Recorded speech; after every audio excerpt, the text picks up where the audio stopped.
you'll get a red book, turn to number 105. 105.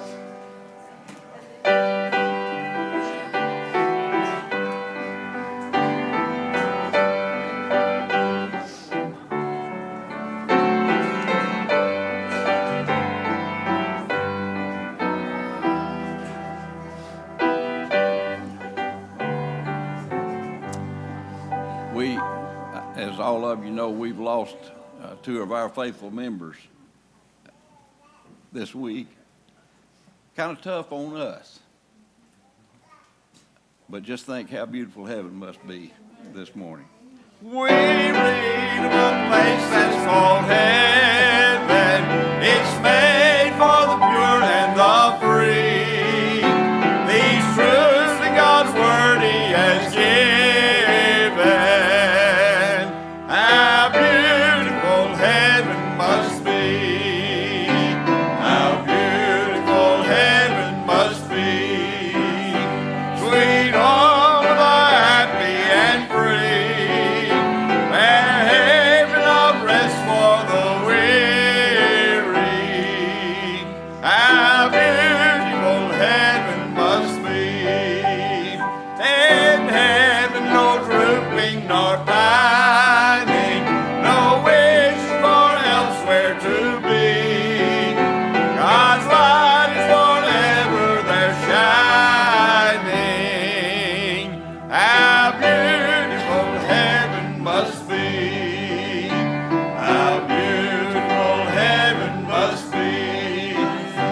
Sweet home of the happy and free. Where haven of rest for the weary. How beautiful heaven must be. Pure waters of life there are flowing, and all who will drink may be free. Red jewels of splendor are glowing. How beautiful heaven must be. How beautiful heaven must be. Sweet home of the happy and free. Where haven of rest for the weary. How beautiful heaven must be. The angels so sweetly are singing of them that beautiful scene. Sweet chords from their gold hearts are ringing. How beautiful heaven must be. How beautiful heaven must be. Sweet home of the happy and free. Where haven of rest for the weary. How beautiful heaven must be. How beautiful heaven must be. Sweet home of the happy and free. Fair haven of rest for the weary. How beautiful heaven must be.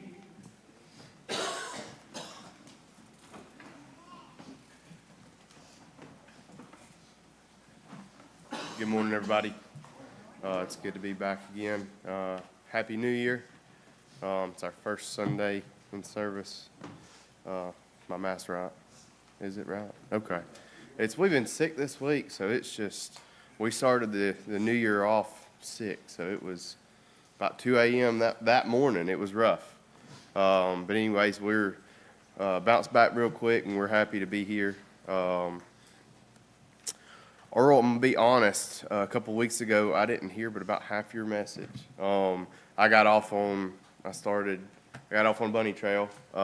As you were preaching, you were preaching about the wise men and the star and the light and everything, and I've got a chain reference Bible, and, I started, following the chains and references and all that stuff, and I found myself, let me get the right one first, I found myself in Isaiah if y'all want to go ahead and turn your Bibles to Isaiah chapter 60. When y'all find your place, if you'll stand, I'll read a couple of verses. In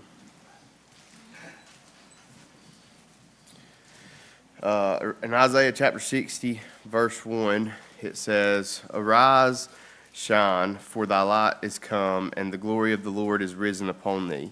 For behold, the darkness shall cover the earth, and gross darkness the people. But the Lord shall arise upon thee, and his glory shall be seen upon thee. And the Gentiles shall come to thy light, and the kings to the brightness of thy rising." That's as far as I'll read in that. And I know this is, Isaiah is a bunch of prophecy, and this is prophecy, and it's talking about Israel. But a lot of it we can draw from, we can apply it to us as well. But I got, as Earl was preaching, I got to, I got thinking about our light inside of us, and the paths we walk, and how that light's supposed to shine on our feet and shine on the path to guide our feet. And everything, and I thought about how sometimes light's not as bright as it normally is, and sometimes it's shining like you got your head high beams on. But as I was getting ready for my devotion, I ended up over in Psalms. If y'all want to turn there real quick, you don't have to. You can just listen to me. I'm just going to read one verse. Psalms 119. And on a quick note, I know it's New Year's, but if you, I'm on the fence a little bit about New Year's resolutions, but if you're a big New Year's resolution person, Psalms 119 is a good place to, find you some resolutions. As I was going through it, my Bible has titles for different sections.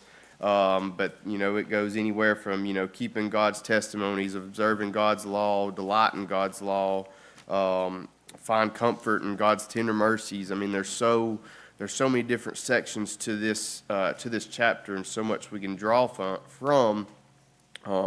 But Psalms 105 says, "Thy word is a lamp unto my feet and a light unto my path."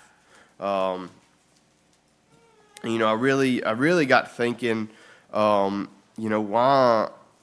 that light grows dim sometimes. And, the only thing I could come up with is, the only thing that can dim that light is ourselves. Satan can try, he can try all he wants. He can bring hurt and pain and sorrow and everything the world can throw at you. But it's how we respond to those things on whether or not God's light continues to shine through us and continue to light our steps. That light, it can pierce the darkest of dark. But it's I'm kind of big on when I'm reading stuff, and when I'm trying to explain stuff to my kids and stuff, I'm big on illustrations. And as I was reading this and thinking about it, I thought about crab hunting at the beach. And you go crab hunting, and it's depending on where you go at the beach. If you go, the shore can be completely dark, or there can be some light coming from the bigger city and stuff like that. Where we go, we go out as far to ourselves as we can, but it's pretty dark out there. And the boys always every year they want to they're big if they get to hold that flashlight. But if they hold the flashlight, you don't catch very many crabs. Just to be honest, because for one, the flashlight's moving so much, you don't even see any hardly. And then when they do got it still, they'll shine it on a crab, but when they get ready to go get it, they're in front of the light.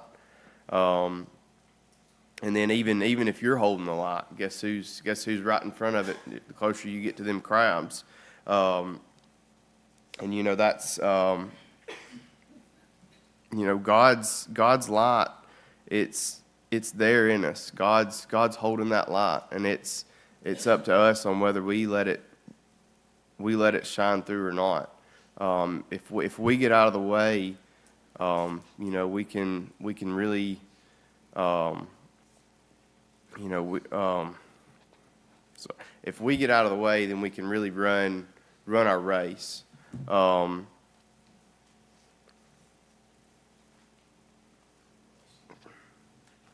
The other thing that I wanted to say about the light that's in us, and this will tie back into the beach, so just give me a minute. But we've all got a light. If you're saved by the grace of God, you've got the Lord's light in you, and it's our job to kindle those little lights. Like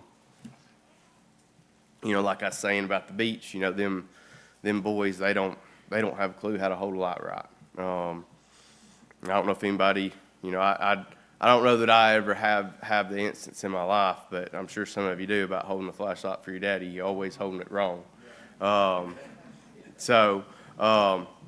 But anyways, it's our job as older Christians, if you've got that light in your life, to show them how to hold it, to show them where it needs to be, to teach them how to hold it out in front of them so it guides their steps. We've been here lately, after we went and watched David with the children, and Case was asking me 1,012 questions about David, which is great. It's awesome. I love it. He's interested in it, wants to learn more about it and know everything he can. So I told him, I said, you know what? I said, we're going to start in 1 Samuel, and we're going to just read all the way through. And it's a slow go. We're only in chapter 5 of 1 Samuel. But that has been a huge blessing to me. Because I don't always pour into him the way I'm supposed to.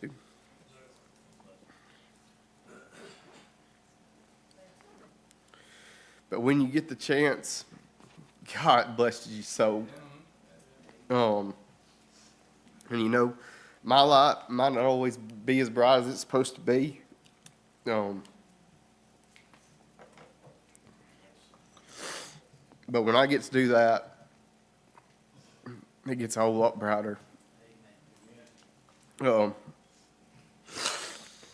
Anyways, I'm going to finish in Hebrews. I'm just going to read one verse. It's Hebrews chapter 12, and this is my favorite verse. But it says, "Wherefore, seeing we also are compassed about with so great a cloud of witnesses, let us lay aside every weight and sin which doth so easily beset us, and let us run with patience the race that is set before us." I don't know if anybody's ever tried to run in the dark, but it's pretty hard. And for us to truly run, we got to have that light out in front of us. We got to have it guiding our path. We got to have it shining so we can see where to set our feet. And I've been really blessed the last couple of weeks, and it's by nothing of my own doing. The Lord's been good to me, and I can, I really feel that light kindling inside right now. And I don't want to call it a New Year's resolution, but I want to run with it this year. I really do. Anyways, that's all I got. Does anybody have anything before we go to our classes? Brother Dole, will you dismiss us in prayer, please?